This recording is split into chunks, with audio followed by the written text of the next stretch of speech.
pasó? ¿Qué Es que tienes? estaba viendo el libro del Che, el que hice, el libro del Che, y como que me enfermó, como que me sentí enfermo. ¿Por qué? ¿Qué te pasó? Pero enfermo de curiosidad, porque a pesar de que tiene muchos datos, ahora sí que tiene otros datos, pero sí me dan ganas como de saber más cosas. Oye, precisamente trajimos a una doctora, una especialista, que te puede ayudar a resolver tu enfermedad. ¿De curiosidad? De curiosidad del Che ¿Pero Guevara. qué? ¿Quién o qué? Ni más ni menos que la doctora Aleida Guevara, hija del Che. La hija del Che. Sí. Ay, no te creo nada. Ahí está, Ahí está. ya está. A Está ver. tocando.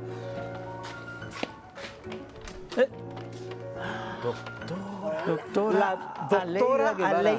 Aleida Guevara March, doctora. Qué gusto verte. Bienvenida, un placer. Adelante, Un honor. Doctora, Gracias. por favor, tome asiento. Bueno, pues es de veras un honor tenerla a usted aquí, doctora.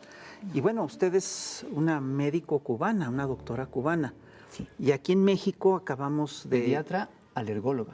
Sí, Realmente. Claro. exacto. Y aquí Así en es. México acaba de haber un conflicto muy curioso porque se invitó a trabajar a unos médicos cubanos a comunidades alejadas y hay un sector de los grandes medios que protesta por eso, porque dice que estos médicos son espías, que son, que son esclavos, que son agentes preparados para el desorden. Y esto se da poco después de que se dio, de que una delegación de médicos cubanos vino precisamente a auxiliar a México por la pandemia del COVID, cosa por la cual les estamos realmente muy agradecidos. ¿Son así los médicos cubanos, doctora? Yo puedo decir que podríamos hablar de esclavitud. Eso sí, porque el médico es esclavo de su profesión. Realmente es esclavo de su profesión. Si tú estudias medicina, es como un sacerdocio. Entonces, donde quiera que haya un paciente, el médico tiene que actuar. No importa ni el color de la piel, ni la ideología, ni si tiene dinero o no. Es simplemente algo que haces con placer. Entonces, si eso lo consideran una esclavitud, bueno, podríamos tenerlo en cuenta. Somos esclavos de la salud del pueblo. Somos esclavos del bienestar del pueblo. Somos esclavos de la felicidad del pueblo. Ay, sí, podrían considerarnos esclavos. Ay, sí. Ahora lo de espía, la verdad es que no creo, fíjate, no creo. Nosotros tenemos hombres y mujeres que han tenido que infiltrarse en las filas del enemigo para poder mantener, digamos, que la salud de la gente, ¿no? Porque atentados terroristas contra Cuba son innumerables. Acciones contra nuestra economía, la caña de azúcar, el cerdo, todo han tratado de enfermarlo, de acabarlo. Entonces, claro, tienes que tener hombres y mujeres preparados para defenderte. Y eso sí los tenemos. Pero la verdad que ninguno es médico. Que yo sepa, a ver, voy a hacer memoria, no, hay un médico que trabajó en Estados Unidos, pero como agente nuestro ni siquiera era médico, es decir, no actuaba como tal. Pero sí, su profesión es médico. Creo que es el único que tenemos. El resto de nosotros lo que tratamos por todos los medios es de ayudar al ser humano. Y eso no nos da tiempo a otra cosa, de verdad. El trabajo es tan intenso que, mira, yo acabo de trabajar, por ejemplo, en Uruapan. 15 días trabajé de forma voluntaria, por supuesto, y vi 90 niños. Menos de 15 días estuve, vi 90 niños, con los cuales quizás pude ayudar en algo, pues soy alergóloga pediatra, y entonces ellos tenían que ir a un especialista, por ejemplo, en Morelia. Entonces, le queda lejos, hay que pagar transporte, pero después, si ves los precios que imponen estas médicos, de verdad te digo que, por ejemplo, una cobra la consulta en 1,000 pesos mexicanos. ¿Cuántas veces un niño alérgico tiene que ir a consulta? Otra paga 1,500 pesos por una vacuna. ¿Cuántas vacunas un niño puede recibir cuando es alérgico. Eso hace muy difícil para la gente más humilde del país poder llegar a estar, digamos que protegido en la vida de su niño, ¿no? Entonces me sentí realmente útil, pero no lo suficiente, porque por ejemplo veía niños que tenían escoliosis, ¿no? Yo tengo que diagnosticar eso, tengo que decírselo a la mamá, porque esto es una patología que el ortopédico tiene que resolver. Yo no lo puedo hacer, no lo sé hacer. Entonces tiene que ser un especialista que le ponga o un corsés de yeso, o lo opere, o simplemente le haga fisioterapia. Pero tiene que ir allá. Entonces, ¿cuánto costará esto? Claro. Y en ese sentido, tú no te sientes complacida realmente, pero estoy acostumbrada a estar en Cuba, que llega mi niño a la consulta, yo lo reviso completo. Ah, ¿tiene escoliosis? Ah, bueno, vamos a sacar turno con el ortopédico que está aquí. Ah, tiene un tapón de cerumen, no le puedo ver el oído bien. Vamos para el otorrino que está acá. Ah, le sentí un soplo al cardiólogo. Es así. Si trabajamos en equipo y no le cuesta nada al paciente, absolutamente nada. Entonces, de pronto aquí tú te sientes como amarrada, porque dices, bueno, tiene esto, pero se lo digo y cómo lo voy a ayudar, porque no puedo, no sé. Entonces tiene que ir a un especialista que le va a cobrar. Esa es la cuestión que más te golpea como médico, ¿no? Que tú no puedas realmente ser útil para el paciente, porque tú haces tu partecita, pero ¿y el resto? Entonces ahí viene la cuestión de tener toda una serie de especialistas que puedan ayudar a la población. Pueden ser médico general integral, porque esos son los que más resuelven, es decir, el que está en todas partes, puede ir a cualquier lugar y hacer un tratamiento e indicar que tiene que ser visto por tal especialista. Pero tienes que tener el especialista a mano, porque si no, ¿qué haces? Es lo que me pasó a mí ahora en Uruapan, ¿no? Entonces, uno se siente útil trabajando, pero necesita un equipo que te apoye. Claro. Las brigadas médicas cubanas tienen esta visión social, pero también tienen una visión internacional, ¿no? Hay toda una tradición internacionalista. ¿Cómo nace esto?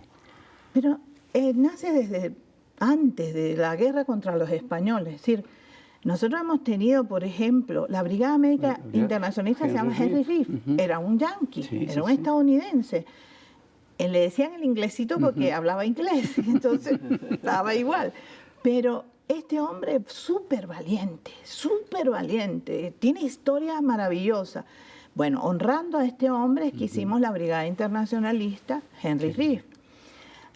Nosotros hemos recibido muchísimo de muchas partes del mundo, pero hablando de México en especial, hay una unidad de pueblo extraordinaria. De mucho antes que existiera la revolución, ya nosotros teníamos como una simpatía extraordinaria por los artistas mexicanos, por la música mexicana. En Cuba hay charros, charros. Tú dices, ¿cómo? Pero sí, hay charros y cantan y van a distintas, y dan serenatas. Eso es simpatiquísimo. Y entonces tú dices, es una historia de vida, ¿sí? No nos pueden separar. Estamos en América Latina, el Caribe, y tenemos una comunidad de intereses, de cultura muy importante. Por tanto, en Cuba decimos, nosotros tenemos que devolver lo que hemos recibido. Si hemos recibido solidaridad, hay que brindar solidaridad. Y en estos últimos tiempos, también con este desastre que tuvimos en Matanza, por ejemplo, un incendio brutal, pérdida de vidas humanas, y ahí estuvieron los bomberos mexicanos, de inmediato, fue una cosa de inmediato, igual que los bomberos venezolanos, trabajando junto a los cubanos. Aquello es tan lindo, porque tú dices, ¿cuánto se puede hacer cuando los pueblos se unen? ¿Verdad? Eso es para mí un ejemplo de realmente solidaridad. Si antes ya queríamos a los mexicanos desde mucho, ahora los adoramos. Entonces nos dicen, ¿necesitan médicos? Aquí estamos. Claro, vamos a aclarar una situación. Nuestros médicos van a lugares donde los médicos mexicanos no quieren ir. Entonces, hay espacios vacíos. El presidente del país dijo, la primera idea, bueno, vamos a buscar médicos cubanos.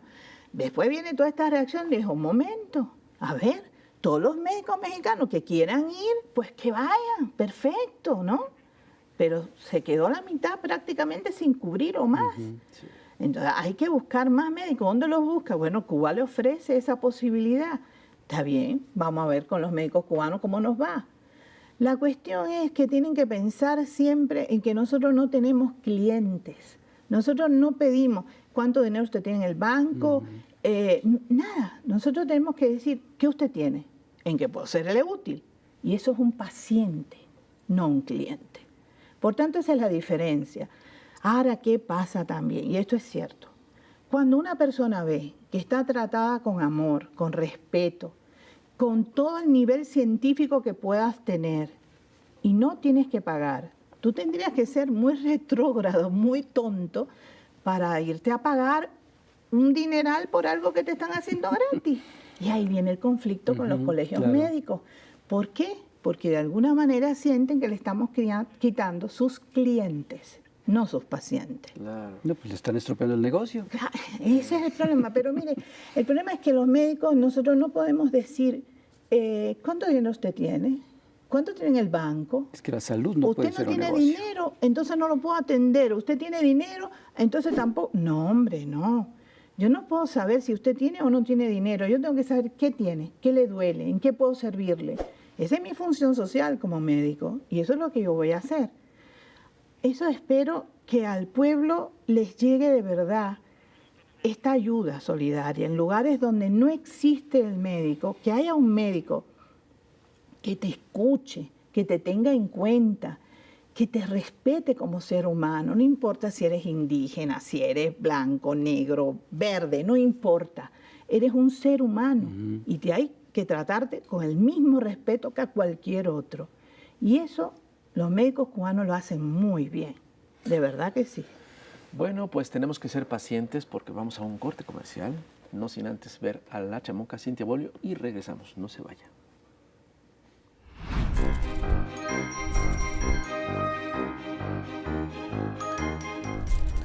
Querido lectorado, ¿cómo te me va en estos días? Te agarra la bruja, te lleva a su casa, te vuelve maceta y una calabaza. Pues por aquello del sincretismo y las fechas que vienen, nombraremos a algunas brujas del aquelarre histórico. Celia Amorós, bruja española de la endemoniada igualdad, la que nos dice desde Valencia que el feminismo es reivindicación y que cuando se quiere la democracia, se quiere el feminismo. Emma Goldman, bruja anarquista de la libertad harto peligrosa, escritora, periodista y activista ruso-estadounidense, aquella que desdeñaba el sufragio y nos enseñó que las mujeres no siempre tienen por qué tener la boca cerrada y el útero abierto. Marcela Lagarde, mexicana bruja, antropóloga y política, pregunta: ¿qué habría sido de las mujeres en el patriarcado sin el entramado de mujeres alrededor? Adelante, guiando el camino, aguantando juntas. ¿Qué sería de las mujeres sin el amor de las mujeres? Rosa Luxemburgo, bruja polaco-alemana y marxifeminista de incómodos y altísimos vuelos, nos clarificó: quien es feminista y no es de izquierdas carece de estrategia. Quien es de izquierdas y no es feminista carece de profundidad. Olympia de Gouges, la bruja francesa reclamadora de iguales derechos para nosotras, anotó: hombre, ¿quién te ha dado el soberano poder de oprimir a mi sexo? El hombre esclavo ha redoblado sus fuerzas y ha necesitado de las nuestras para romper cadenas, pero una vez en libertad ha sido injusto con su compañera. Elvia Carrillo Puerto, nuestra bruja y monja roja del Mayab, la de la vanguardia sufragista de las bisabuelas, que ya confrontaban a los conservadurismos y puritanismos. Sí, ella enunciaba los objetivos esenciales: igualdad, respeto y reconocimiento. Nada más y nada menos. Y con ella vuela este aquelarre, muy breve, pero incompleto, de universales y presentes, siempre brujas, como aquella para la que, ay, qué bonito es volar a las 2 de la mañana, y te sienta en sus piernas y te da de besitos. Chao.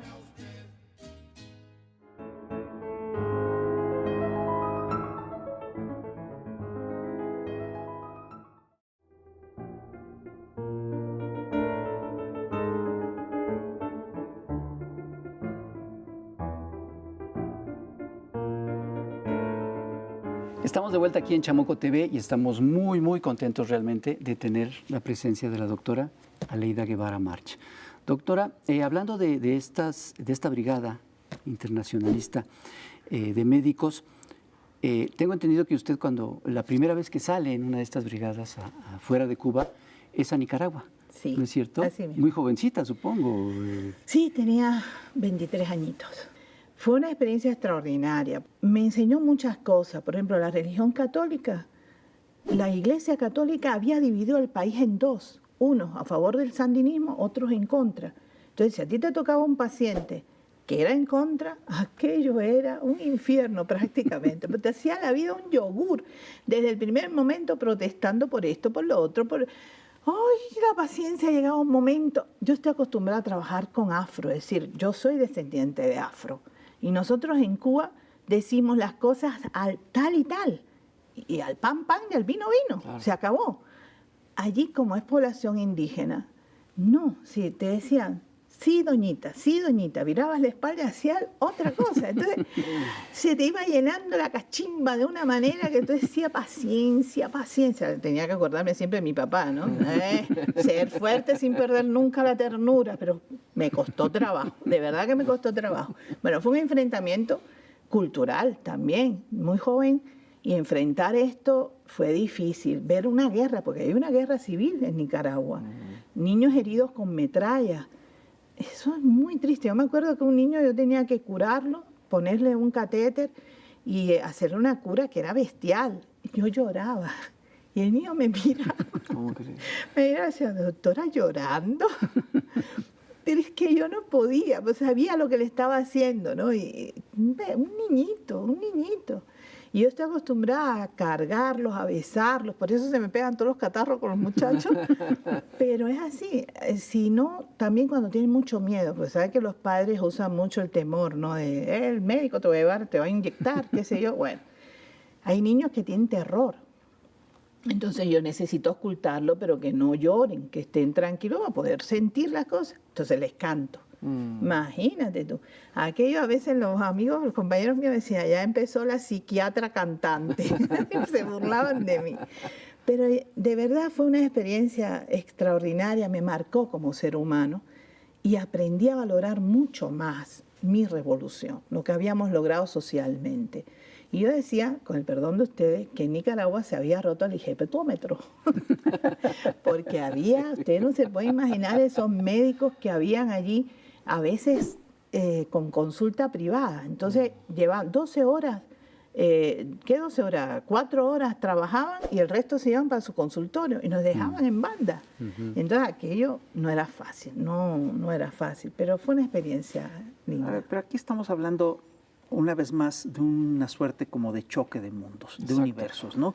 Porque por un lado, efectivamente, hay condiciones duras en toda América Latina, etcétera, pero hay un tema que es el centro de este debate, que es el poder del dinero, ¿no? ¿Hasta qué punto de repente actividades tan nobles como incluso la medicina dejan su lado humano y empiezan a girar alrededor del término del dinero, ¿no?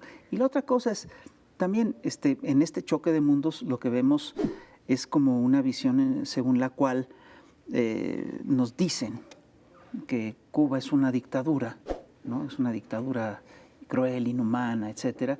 Y por el otro lado vemos este tipo de brigadas médicas internacionales que son realmente un proyecto humanista muy importante, de solidaridad humanista importante.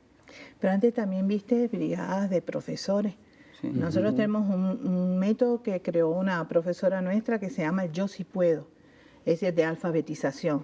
Porque José Martí, nuestro poeta y nuestro prócer. Es también un poco nuestro, ¿eh? Bueno, también es cierto. Pero nuestro José Martí decía que para que un país sea realmente libre, tiene que ser un país culto, porque si no la gente lo puede manipular, engañar, utilizar, ¿no?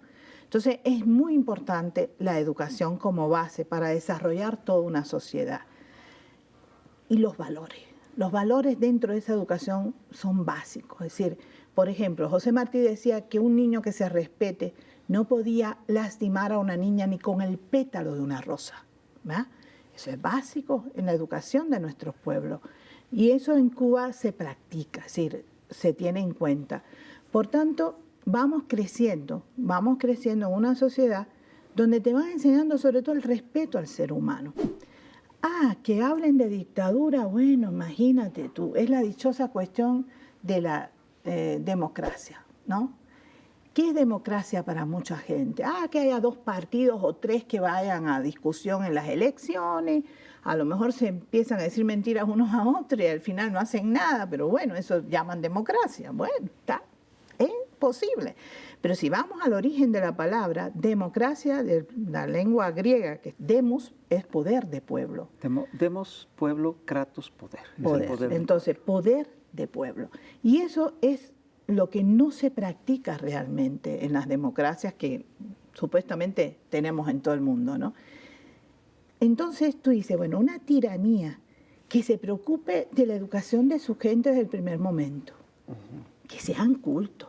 ¿Te conviene que un pueblo sea culto y que discuta contigo las cosas? No me parece, pero bueno, quizás una dictadura que se ocupe de la salud de su pueblo, que sea totalmente gratuita al servicio del pueblo en cualquier situación. ¿Puede ser eso una dictadura? Suena raro, ¿no crees? Pero además, una dictadura que te enseña a pensar, a actuar y a decir, si eres médico, no es solamente para tu pueblo, es para cualquier ser humano en cualquier parte del mundo. ¿Eso te suena a dictadura? Y ya estamos aquí de vuelta en el Plus de YouTube con nada más y nada menos que con la doctora Aleida Guevara March, hija del comandante Che Guevara. Y yo quiero hacerte una pregunta que... Indiscreta. ¿Cómo se conocieron tus papás? No es tan indiscreta. Mami lo escribió en su libro de vocación, así que ahí lo pueden buscar. Pero ella era una compañera de la clandestinidad en la Santa Clara, que es la capital de la provincia central del país, ¿no? Villa Clara. Entonces, ella trabajaba allí, ya estaba muy quemada. Mi mamá tiene un angioma plano en el pecho y le decían la del lunar rojo en la teta, le decían, porque es todo esto acá. Entonces siempre en pleno calor cubano, ella andaba con bufanda y todo para taparse un poco. La verdad es que era una mujer muy activa, estaba en la célula de acción y sabotaje. Pero yo después me burlo un poco de ella y digo, mamá, eres muy mal terrorista. Porque cada vez que iba a poner algo, cada vez que iba a hacer algo, fallaba. Entonces, no, nunca hizo nada de eso, ¿no? De lo que tenía que haber hecho, nunca lo hizo.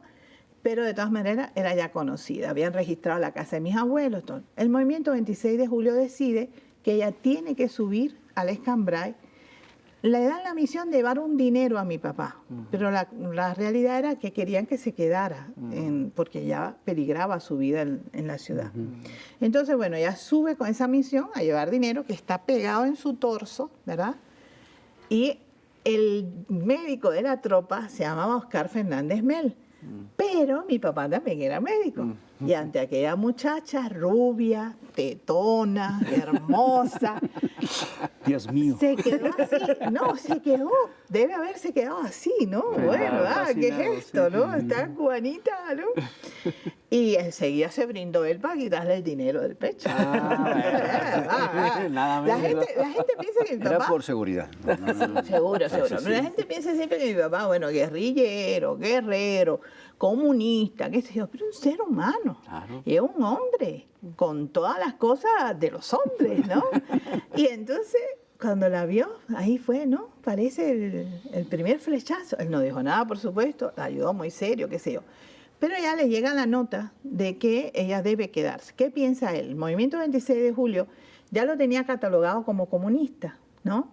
Y en esa época en Cuba la palabra comunista era un poco fuerte. Entonces él dijo, bueno, mejor que se quede cerca de mí, así la tengo controlada, ¿no? Pensando en que ella venía a ver qué hacía él. Bueno, en ese momento se va el compañero que lo ayudaba en todas las cosas de las cartas y eso, porque Fidel lo manda a buscar. Y entonces mami ocupa ese lugar también de ayudarlo, ¿no? A rectificar. Por eso te decía lo de la ortografía, cuando me contabas lo de la anécdota de esta final. porque eso es un poco raro, porque papi, a pesar de ser un hombre súper lector, a los 17 años ya había escrito un diccionario filosófico, así que imagínense cuántos libros tiene que haber leído. Claro. Sin embargo, no tenía muy buena ortografía, sí, se le iban algunas cosas. Pero eso llama la atención que él se haya fijado en eso. Puede ser el momento que está viviendo o que es simple, ¿no? La falta del tilde y que lo haya señalado. Pero por eso me vino esta historia, porque mami era la que rectificaba la ortografía. Mi mamá es maestra, es pedagoga de aquella época y después hizo licenciatura en historia. Es que la anécdota, bueno, la dije fuera del aire, que era que el Che, ya preso en Bolivia, lo tienen en un salón de escuela, en una escuela rural, y en el pizarrón dice, ya sé leer, está escrito, pero le falta el acento. A la C. A las C. Ya no, Y a una maestra de ahí le dice que corrijan, ¿no? Entonces a mí me llamó mucho la atención esa anécdota. Aleida, tú, bueno, usted, ya lo estoy tuteando. Tú, a ver, perfecto. yo soy cubana. Tú sabes que los cubanos son muy confianzudos, así que no tengo problema ninguno. Pues no nos hubieras dicho. ¿Tú decidiste ser doctora por tu padre? Sí, inicialmente sí, es decir, mi papá es mi ídolo, ¿no? Un hombre que yo he admirado y respetado, pero debo aclarar también que cuando él falta en mi vida, quien ocupa un poco ese lugar es Fidel Castro. Sí, para mí también era mi papá. Y todavía hoy no puedo hablar mucho de eso porque lloro como una Magdalena, ¿sí? Así que mejor no tocar mucho el tema. Pero bueno, cuando era chiquita decía, yo quiero ser médico de niños, porque no sabía pronunciar las 3 sílabas juntas. Pediatra no me salía. Entonces era médico de niños. Tenía como 4 años y medio cuando nació mi hermano menor, Ernesto, y fue cesárea. Mami tuvo 4 cesáreas. Y yo ayudaba a curar los punticos, ¿no? De la herida. Y parece que eso lo relacioné. Y dije, bueno, quiero ser médico de niños. Pero después con el tiempo, yo fui creciendo en un país donde aman a mi papá extraordinariamente. Y todo el mundo me brindaba amor. Sí, ¿sabían que era la hija del Che? Bueno, ya. Una cosa impresionante. Les puedo contar miles de anécdotas. Voy a hacer una para no cansarlo. En el cuerpo de guardia donde yo trabajaba, en pleno periodo especial estamos hablando, desaparece el campo socialista, Cuba toca fondo económicamente. Entonces yo tenía una camiseta negra con un pantalón negro, con eso hacía la guardia porque era más fácil. Pero la camiseta tenía una imagen de mi papá. Me la habían regalado y yo la usaba. Entonces estoy en el cuerpo de guardia y un niño grande, como de 12 años, tiene una amigdalitis puctácea de libro. Le miro la garganta, qué sé yo, mira, mi amor, hay que ponerte penicilina. No, me dice inyectar, no. Y yo, a ver, ¿la primera quieres que te la ponga yo? Bueno, tú sí, me dice. Entonces la mamá lo sienta sobre su regazo y yo limpio el área, preparo mi jeringuilla y voy a inyectar. Cuando voy a inyectar al niño, la mamá mira la foto de mi papá, que está en mi pecho, y me mira a mí. Doctora, ¿usted es hija del Che? Digo, sí, una de ellas. Déjeme abrazarle. Esas son las cosas de mi pueblo, ¿no? Entonces, realmente me he criado, me he formado en un lugar donde recibes mucho amor. ¿Cómo tú devuelves eso, no? Sí. La única manera es sirviendo a tu pueblo. Y encontré que la medicina me podía hacer esto, ¿no? Porque es gratis, es pública, es a todo el mundo. Y llega. Entonces, cuando tú ayudas a un niño, por ejemplo, y ves la sonrisa de ese niño, mira, es el premio más grande que tú puedes obtener. Yo no soy tonta, sí, soy pichón de comunista, quiere decir, pertenezco al Partido Comunista Cubano de base, no soy dirigente.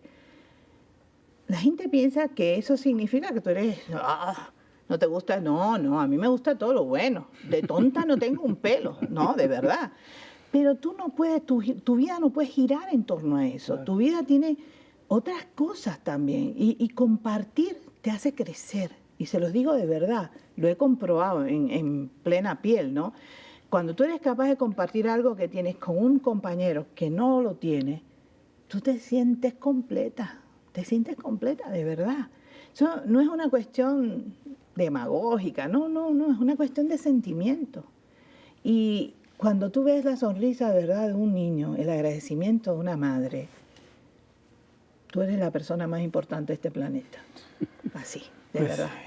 Oiga, doctora, yo quiero preguntarte.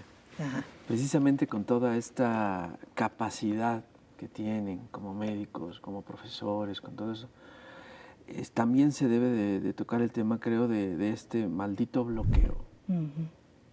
que no permite que exista, por ejemplo, insumos, medicinas, algunas cosas que son indispensables. Las jeringas. Teniendo Cuba Las jeringas. 5 vacunas contra COVID. 5 vacunas. 5 vacunas. contra No podían COVID. aplicarla porque no había jeringas. 4 de ellas tienen que ser aplicadas con jeringa. La quinta es nasal, por suerte. Pero entonces no tenemos los goteros especiales para eso. No la podemos producir masivamente porque no lo hay. Sí. Cuba tiene poco petróleo, lo tiene y es muy duro, un petróleo muy pesado, tiene mucho azufre. Eso hace que sea muy difícil trabajarlo y sacarle cosas al petróleo. Así que estamos obligados a comprar jeringuillas, guantes, todo lo que es derivado del petróleo hay que comprarlo. Estados Unidos se dedica a tratar de impedir que cualquier otro país del mundo comercie libremente con Cuba. ¿Cómo lo logra? Muy fácil.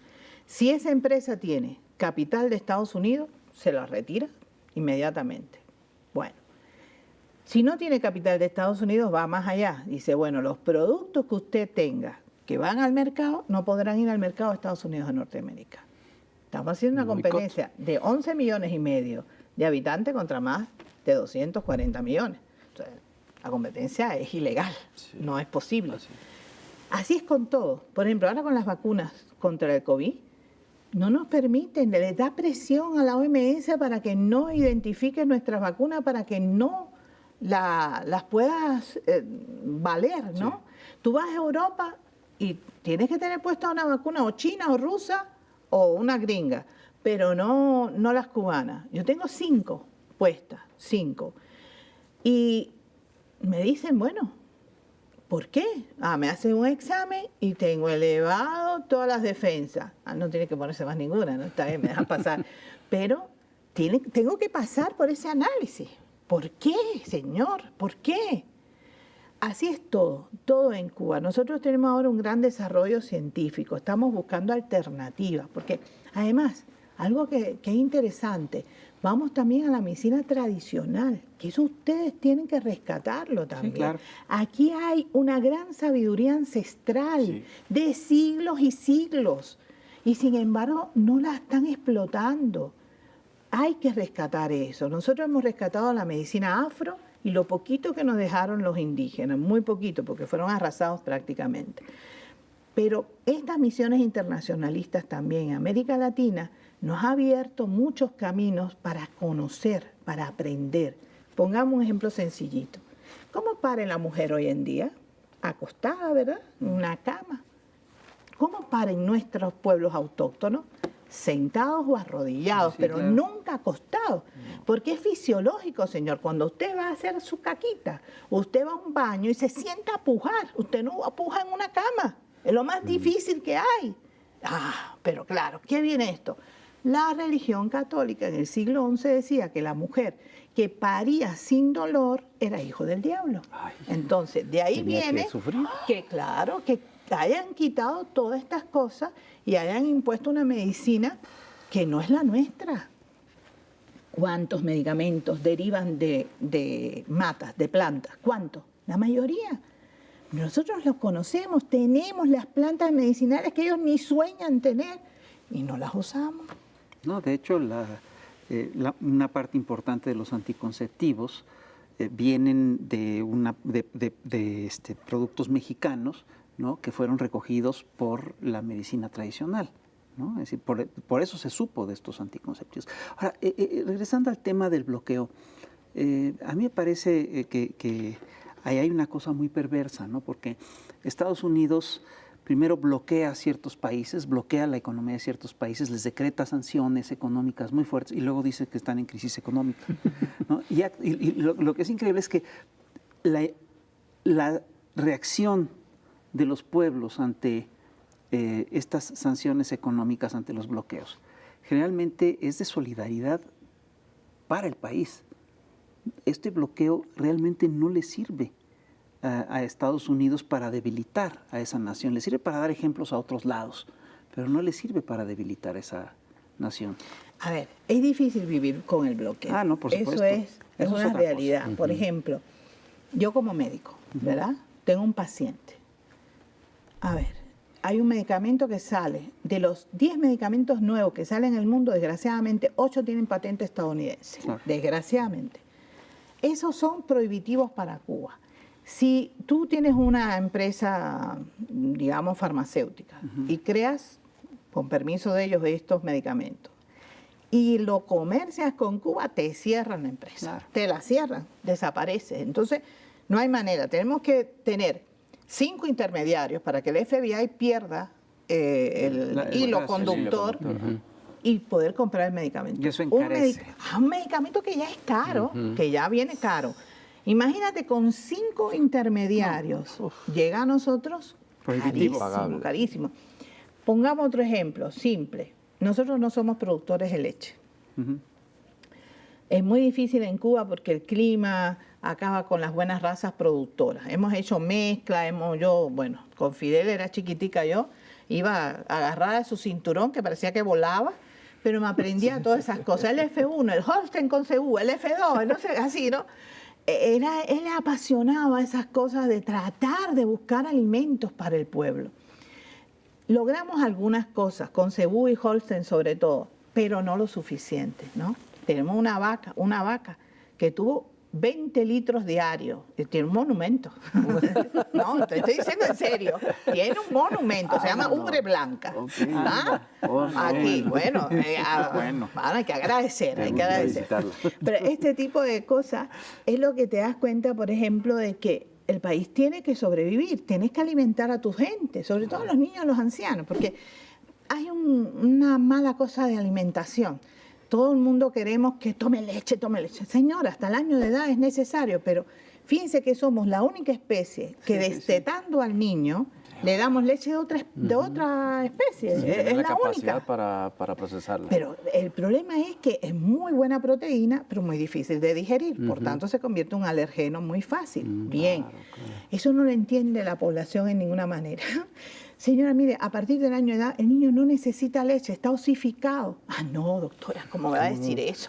Tiene que tomar leche todos los días. Bueno, está bien. Garantizamos leche hasta los 7 años de edad, diariamente 1 litro por niño. Bien. ¿Qué pasa con esto? Es más fácil si tuviéramos leche en polvo, porque así nos daba para mucho más, ¿no? No producimos, pero Estados Unidos es un gran productor de leche en polvo y además a buen precio. No quiere comerciar con nosotros, está bien, vamos a respetar eso, vamos a respetarlo, no quiere. Pero lo que es inadmisible es que él logre que ningún otro país del mundo nos pueda vender leche en polvo a nosotros. Hemos tenido que ir a buscar leche en polvo a Nueva Zelanda. Fíjense en un mapa, ¿dónde está Cuba y dónde está Nueva Zelanda? Ah, pero aquí viene la otra. Para usted alquilar una naviera que vaya, haga ese recorrido inmenso, fíjate, usted tiene que pagar, pero tiene que pagar 3 veces lo que pagaría normalmente. ¿Por qué? Porque por la ley del bloqueo, el barco que toque puerto cubano no puede volver a tocar puerto de Estados Unidos en 6 meses. ¿Ah? ¿Cuánto nos cuesta eso? ¿Cuánto? Somos un país del llamado tercer mundo, expoliado por los españoles primero y después por los yanquis.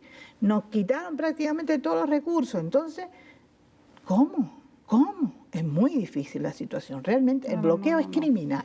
Y no Es se ve en criminal. el horizonte que eso cambie, ¿verdad? Porque supuestamente con Obama hubo ahí algo. ¿Qué va? Mira, pero Obama ahora fue Biden- quizás más inteligente. Sí. Fue estos son más más hipócrita. peligrosos. Sí, son peligrosos. Eso lo escuché. Los más inteligentes son los más peligrosos. Porque saben meterse por ahí. Obama fue a Cuba. Se reúne con los nuevos empresarios cubanos. Ninguno empresa socialista. Todos eran privados. ¿Por dónde venía la cuestión? Esto es serio, es serio. Entonces, bueno, por ejemplo, que tenemos ahora, dijo que iba a mejorar la situación. Mentira. No ha mejorado prácticamente nada, al contrario, se ha empeorado el bloqueo. Por eso es tan bueno esa solidaridad con los pueblos. Eso es lo que rompe el bloqueo de verdad.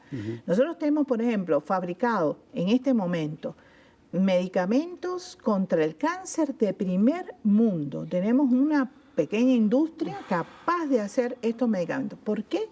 Porque hay una organización que se llama Medicuba Suiza que nos facilitó toda esa tecnología, rompiendo el bloqueo. Hay una que se llama Medicuba Europa, que también, con mucho esfuerzo de gente muy humilde, gente que son trabajadores, maestros, médicos también, pero humildes, ¿no? Y ellos donan un poco de dinero y compran estos insumos, es decir, compran, por ejemplo, en lo que Europa hace, por ejemplo, ibuprofeno, 600 miligramos, nosotros hacemos de 100, cuando más de 200, y resuelve. No tienes que tener 600 miligramos, el resto lo estás botando. Entonces, vemos cuánto es la dosis, esa es la que usamos. Y podemos hacer medicamentos, y hemos logrado, por ejemplo, hacer medicamentos contra el SIDA. Nosotros los fabricamos casi todos, y la mayor parte la donamos a África, porque ahí hay 48 millones de seres humanos con SIDA. Entonces, lo tenemos que hacer. Es una cuestión. Además, ese es nuestro continente también. Nosotros somos afro-latinoamericanos. Que no se les olvide eso, ¿no? Yo soy blanquita de piel, pero hay genes negros. Seguro, seguro. Y si no, tócame un tambor para que tú veas. Porque los estudiantes de medicina desde un principio les inculcan esta idea de solidaridad internacional, ¿no? Sí. Eso es primordial. Eso es primordial en los médicos nuestros, en los estudiantes de medicina saben que no es obligatorio. No es obligatorio. Pero un deber social, porque usted es médico para todos. Usted no puede distinguir si es cubano, chino, mexicano. No. Un ser humano. Y usted tiene la posibilidad de ayudar, de salvar vidas, entonces hágalo. No hay problema. Claro, si usted no quiere, porque hay gente que no le gusta salir de Cuba. Hay gente que tiene niños chiquitos y que no... Bueno, perfecto, eso se respeta. A mí me pasó. Yo acababa de llegar de Nicaragua, por ejemplo, y me fui a trabajar en el Pedro Borrás, que era el hospital base mío de pediatría, donde estaba haciendo la residencia de pediatría. Entonces, ahí yo era la secretaria del comité de la Unión de Jóvenes Comunistas. Y me llega la tarea de que hay que buscar algún médico que vaya a misión internacionalista. Entonces me reúno con mi núcleo, ¿no? A ver, ¿quién puede ir? Una dijo, mira, yo acabo de venir de una, no puedo. Perfecto, el otro. Mira, yo no sé cuánto. Casi nadie podía. Solo una sale y dice, mira, Aleida, yo voy a ver, tengo 2 niños chiquitos. Y digo, no, espérate. No. Tú ni pienses en eso. Quédate con los niños. Yo no tengo ni niño, ni gatico, ni nada, así que yo me voy. Soy yo. Y me voy al Ministerio de Salud Pública Provincial y me presento. Mire, yo soy del Pedro Borrás. Me dice, él le toca Angola. Digo, yo salgo de Nicaragua en guerra y me voy para Angola en guerra. Esto está duro. Me dice, no, doctora, no. Mire, si usted no quiere ir, no tiene que hacerlo. Esto no... No, le dije, ¿qué? Va, ya estoy montada en el burro, dele palo hasta que reviente, vamos. Pero era en octubre, realmente salí de Cuba un 6 de octubre. El 8 es el aniversario de mi papá, 8, realmente es el 9, pero bueno, se conmemora el 8. Mi mamá se cayó, porque imagínate, había acabado, no llevaba ni un año en Cuba y ya me iba para otra misión. Entonces empezó un poco a llorar y dice, espérate mamá, tú me enseñaste. Tú fuiste, digo, me dijo, no me des teque. No, yo no te estoy dando teque. Yo te estoy diciendo lo que tú me enseñaste a hacer. Y eso es lo que estoy haciendo. Así que mira, no hay otra. Y ahí sí, con el perdón de ustedes, ahí sí se rompió el ejiputómetro. Ahí sí. No, usted no puede imaginarse lo que es eso, de verdad. Vivir eso es lo más duro del mundo. Lo más duro. Saber que tú puedes salvar a un niño, que tienes los conocimientos, pero no tienes con qué entubarlo. Exacto. La UNITA se había llevado la luz de Luanda. Entonces, no había cómo. Ese día, por ejemplo, a mí un día de esos se me mueren 7 niños, que yo sabía, uno porque la enfermera no le cogió la vena, vino la madre ya para el papel de defunción, pero ¿cómo? Si lo que tiene una crisis de asma, ¿cómo se me va a morir? Si yo no, la enfermera no le logró. Ay, aguántate, porque de verdad ahí a mí se me sube todo lo que tengo de negro para la cabeza, de verdad que te digo, veo negro todo, porque no puede ser. Bueno, pues fue así, una niña que vino caminando a mí con 1 gramo de hemoglobina. Cuando le hago el análisis, 1 gramo de hemoglobina caminando, le mando a pasar un paquete globular y el tipo me la mata, porque le puso el paquete congelado. No la pude sacar del paro. No, y es mía, es mi responsabilidad. Fui yo la que di esa orientación. Mira, ese momento ya, ese 7º, me entra un niño recién nacido, tasajeado así para coger una vena. Pero si tiene un ombligo, ¿por qué me le han hecho eso? Lo canalizo por el ombligo y ya empieza a hacerme paro. Y dije, no, este no se me puede morir. Puse un ay vivas y ahí lo mantuve vivo toda la madrugada. No hice más nada que mantener vivo a ese bebé porque si no me moría yo. Ya no podía más, ya no podía más. Esas cosas son muy duras, muy duras. Un niño, por ejemplo, con tuberculosis. El mal de Pot es la tuberculosis en la columna vertebral. Y venía, no caminaba, 2 añitos, casi no hablaba. Bueno, la salvamos, le pusimos tratamiento. Los primeros pasos los dio conmigo. La primera palabra que dijo fue mamá mirándome. Mira, ese es el premio mayor que te puedes llevar en la vida. Y cosas así, Celso era tuberculoso también. Me lo ponía en la espalda porque él me esperaba todas las mañanas con el paño de la madre. Y yo me lo ponía en la espalda, me lo amarraba, porque la mamá me enseñó a hacerlo y le daba una vuelta por el perímetro del hospital. Y la sonrisa de Celso era de aquí a aquí. Eso lo hacía feliz, yo lo hacía. Esas cosas te van marcando de una manera extraordinaria, pero tú dices, ¿cómo puede hablarse de algo superior a nosotros que permita semejante discriminación, semejante crueldad, crimen? No puede ser, no puede ser. Yo nunca fui creyente, pero a partir de eso no creo ni en la paz de los sepulcros, lo digo sinceramente. No puedo, no tengo la capacidad, tengo que decirlo. Soy muy amiga de Frei Beto, de Ernesto Cardenal, de Fernando Cardenal. Fernando Cardenal en Nicaragua lo conocí, el hombre con los ojos más lindos del mundo, más limpio, el ser humano así limpio. Y un día le dije, mire, padre, si usted no tuviera sotana y yo tuviera unos 20 años más, ¿quién iba a...? Y me decía, Leidita, tú no respetas nada, mija. Aquí platicamos con Frei Beto hace poco tiempo. Él me dijo que yo era la atea más santa que conocía. Mira tú, digo, gracias por el piropo. Ahorita que mencionaste esta experiencia en Angola, me recordó esta carta que tu padre les escribió. Para mí esta entrevista es muy especial porque yo durante 4 años me sumergí en la vida del Che y estuve 4 años trabajando y leyendo y conociéndolo. Y de hecho el trabajo que hice lo terminé con esta carta, que quisiera rescatar un par de párrafos que creo que tienen que ver con esto que acabas de contar de tu experiencia en Angola. Esta carta que le escribe el Che a sus hijos, Hildita, Aleidita, Camilo, Celia y Ernesto.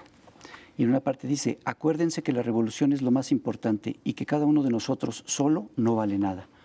Sobre todo sean siempre capaces de sentir en lo más hondo cualquier injusticia cometida contra cualquiera en cualquier parte del mundo. Es la cualidad más linda de un revolucionario. Obviamente recuerdas cuando leíste esta carta. Realmente me la leyó mi mamá.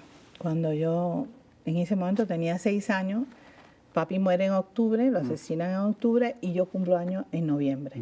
Entonces tenía 6 años y iba a cumplir 7. Y mi tío Fidel, me manda a buscar. Y él quería darnos la noticia a mi hermana mayor y a mí, pero mi mamá dijo que no, que ella me la tenía que dar a mí.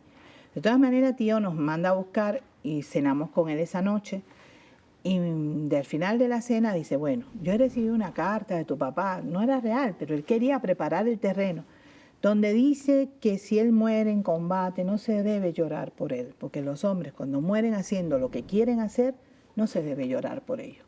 Ustedes me dan su palabra de pionera, que si eso ocurre ustedes no van a llorar. Y mi hermana Eldita dijo sí, pero yo no era pionera todavía, hasta los 7 años. Entonces le digo, tío, yo no soy pionera. Entonces me dice, bueno, tú me das tu palabra revolucionaria. Y digo, es así, esa la di. Y al otro día volví a la casa de tío, estaba tía Celia también, Celia Sánchez Manduley, y ella me dice, lleva este plato de sopa a mi cuarto que está tu mamá. Mi mamá estaba trabajando en el interior y hacía días que no la veía, así que yo iba feliz, oronda, con mi plato de sopa para allá. Y en eso veo a mi mamá llorando. Mi mamá puede ser llorona, pero en ese momento estaba como destruida, nunca la había visto así. Yo dejé el plato de sopa, mamá, ¿qué te pasa? ¿Qué te pasa? Y me dijo, siéntate que tengo que hablar contigo. Saca la carta de despedida de mi papá y la comienza a leer. Imagínate mi mamá llorando, leyendo esa carta que dice, Cuando ustedes lean esta carta será porque ya yo no esté entre ustedes. Y el final, un beso grande de papá. Así que yo uní aquellos extremos y dije, ya no tengo papá. Entonces, empecé como una lágrima acá, pero me acordé de mi otro papá, ¿no? La noche anterior él me había dicho eso y yo me incorporo y digo, mamá, cuando un hombre muere como quiere morir, no se puede llorar por él. Imagínate una vejiga de 6 años diciéndole eso a una mujer. Claro. Mi mamá no sabía que Fidel me lo había dicho el día anterior, ¿no? Entonces, eso me impactó. Así que a través de mí, mi tío la ayudó a ella a poderse más fuerte en ese momento. Son cosas que ella agradece eternamente siempre, ¿no? Esa noche yo dormí con mami y al otro día amanecí con una almohada puesta a mi lado. Y, mamá, ¿por qué una almohada? Ya yo dormía sola en mi cama. ¿Por qué una almohada? Dice, porque tu tío no sabe que eres grande y pensó que te ibas a caer de la cama. Esas son las cosas, imágenes que tengo también de mi tío Fidel, que para mí es muy entrañable. Bueno, es el papá que más conocí, ¿no? Porque yo me acuerdo cuando tenía como ya 7 años, no, antes, todavía 6. Yo hago una carta para los dos, un poemita, y decía, pero era para mi tío. Pasan los años, mi corazón se mantiene aquí, aquí donde los árboles mueven las ramas, fresco aire para mí, donde los pajaritos cantan para ti. Ese era el poema. Pero era la cuestión de una niña que ya quería a ese hombre como si fuera su papá. Y la verdad es que nunca me falló. Cuando la gente habla que si mi papá y Fidel discutieron, se pusieron bravos, qué sé yo, un día sentada con él le dije, tío, cuéntame alguna discusión que tú hayas tenido con mi papá. Me dijo, bueno, cuando caímos presos en México, yo di la orientación de que nadie podía hablar de su afiliación política. ¿Qué crees que hizo tu papá? No solamente dio a entender que era comunista, sino que se puso a discutir con el esbirro de la cárcel sobre la personalidad de Stalin. Resultado, a todos nosotros nos dejaron libres excepto a tu papá por comunista. Entonces, cuando fui a discutir con él en la cárcel, me di cuenta que tu papá no sabía mentir. No sabía mentir. Y entonces, ¿qué hiciste? Le digo, ¿qué hice? Pues tratarlo de sacar de la cárcel, ¿qué voy a hacer? No podía hacer otra cosa, es que voy a discutir con él, que iba a discutir, no podía. Entonces, cuando él está hablando conmigo eso, yo me empiezo a sonreír. Él me mira y me dice, ¿y tú de qué te estás riendo? Digo, tío, tú no te das cuenta, pero estás hablando de mi papá en presente, como si mi papá fuera a entrar por esa puerta. Y él me miró y me dijo, no, es que tu papá está presente. Y eso es una de las cosas más lindas de mi vida, de verdad. Pero así te puedo contar miles de cosas. Cuando nació mi hija mayor, nació justo cuando yo regresaba de Angola, ¿no? Pero el papá estaba todavía en Angola. Y entonces yo había hecho el compromiso. El papá era un jodedor de primera categoría. Desgraciadamente murió aquí en México en un accidente. Pero él era un tipo así, bromista, ¿no? Pero pesado. Y me dice, no, vamos a hacer un pacto. Si es hembra, yo le pongo el nombre. Si es varón, tú le pones Ernesto como tú quieres, ¿no? Pues esa era la cuestión. Está bien, vamos a hacer el pacto. Nace mi hija hembra. Entonces, él tenía el derecho a poner el nombre y había escogido Estefanía, que sabe que a mí no me gustan los nombres anglicanos, pero era por mortificar. Bueno, llega mi tío, porque ya nace el 21 de diciembre del 88, no quiere que diga mucho la edad, pero bueno. Mi tío viene a visitarme el 22, ahí, al hospital. Y ve a la niña, la está viendo, qué sé yo. Me dice, ¿cómo se llama esta niña? Le digo, Estefanía. Ah, no. Esta niña se tiene que llamar Victoria, porque el día 22 de diciembre del 88, Cuba firma el contrato con Sudáfrica y Angola. Nosotros retirábamos nuestras tropas militares, se le da la independencia a Namibia y comienza el fin del apartheid. Entonces era toda una victoria, ¿no? Y él quería que la niña se llamara Victoria, pero yo tenía la palabra empeñada con el padre. Si el papá hubiera estado en Cuba, los hubiera puesto a discutir y seguro el papá hubiera dicho, no, ¿cómo? No sé qué. Bueno, pero no estaba. Entonces tenía que cumplir mi palabra empeñada. Bueno, tanto se puso bravo que miró a la niña del cunero y con la mano señaló eso. Ojalá no saques el temperamento de tu madre. Miró a la espalda y se fue. Ya, como un año después, yo estoy hablando con él por teléfono y siente la voz de Estefanía, ¿no? De Fanny. Y me dice, ¿está la niña del nombre feo por ahí? Y digo, sí. ¿Ella puede hablar conmigo? Le digo, voy a ver, Fanny. ¿quieres hablar con tío Fidel? Y él me escucha y me dice, no, tío, no, yo soy su abuelo. Ah, bueno, Fanny, ¿quieres hablar con abuelo Fidel? Y dice, ah, sí. Y se puso a hablar en su media lengua con mi tío ahí por teléfono. Al otro día voy al círculo infantil a recogerla y la señora me aparta, porque Fanny ha sido siempre una niña que se adapta muy bien y es inteligente. Y me dice, mire, mamá, algo pasa con la niña. Porque hoy fue la clase de explicar las familias, los abuelos, ¿no? Los papás. Y yo le he explicado que los niños tienen 2 abuelitos y 2 abuelitas. Y ella dice que no, que ella tiene 3 abuelos. Y no hay manera de que rectifique eso. Digo, ay, espérese, señor, disculpen, es que anoche ella habló con Fidel y Fidel le dijo que era su abuelo. Tiene 3 abuelos. No hay discusión, tiene 3 abuelos. Oye, ¿cómo no platicamos así? Ay, Dios. Hay mucha información ahí. Tienes que reeditar eso. Aida, muchísimas gracias. Realmente fue un honor. No, no hablen de honor. Para mí es un placer, de verdad, hablar con amigos. No hay ningún tipo de problema en eso, de verdad. Y me he sentido en casa, así que... Y yo quería un poco terminar con esta carta porque me parece que es un testamento. Esta carta no solo fue para sus hijos, sino es un testamento. Para todos los jóvenes en general. Y esta idea de que podamos sentir indignación por cualquier injusticia en cualquier parte del mundo, eso yo creo que es muy importante. Es una de las cosas que a mí aquí en México a veces me lastima. Cuando desaparecen esos jóvenes y yo no veo una reacción, porque, no sé, debe ser la sangre afro que tengo, ¿no? Pero sí la hay, sí hay una reacción. Sí la hay, de pero es que yo estaría dando claro. gritos. No, es que no puede ser, viejo, no puede ser. No puede desaparecer un ser humano así, no puede. Hay que ver bien esto profundamente, porque además cuando empezaron a buscar esos muchachos, aparecieron montones de más. Entonces tú dices, ¿qué pasó aquí? ¿Qué ha pasado? Y eso es una de las cosas que hay que cuidar más en un pueblo, las nuevas generaciones. Y sobre todo, que la gente no tenga miedo a vivir. Eso es importante, muy importante. Porque nos controlan a través del miedo, nos aplastan a través del miedo. Entonces un pueblo tiene que valerse de todas sus fuerzas para que estas cosas no ocurran nunca más, nunca más. Y eso es algo que el pueblo mexicano tiene que rescatar. Es un pueblo lleno de guerreros, es un pueblo con una historia tremenda de hombres y mujeres que han combatido por su libertad, por su independencia, por su valor de vida. Entonces no se puede perder eso.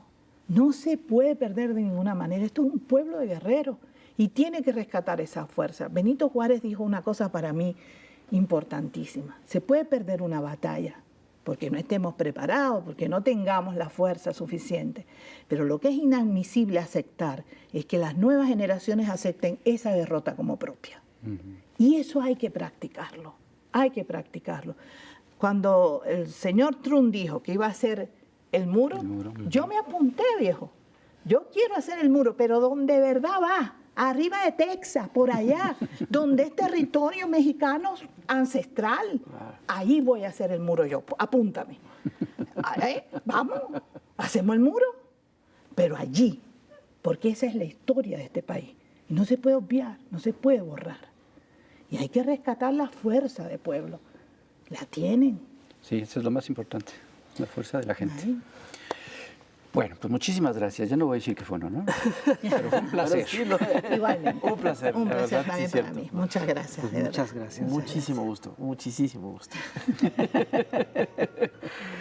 Señoras y señores, qué programón. Así que ya sabe que tienen que comentarlo y compartirlo. Y por favor, no deje de verlo, no deje de repetirlo. Y cuídense mucho y nos vemos a la próxima. Estoy anonadado. Nos vemos. Hasta luego.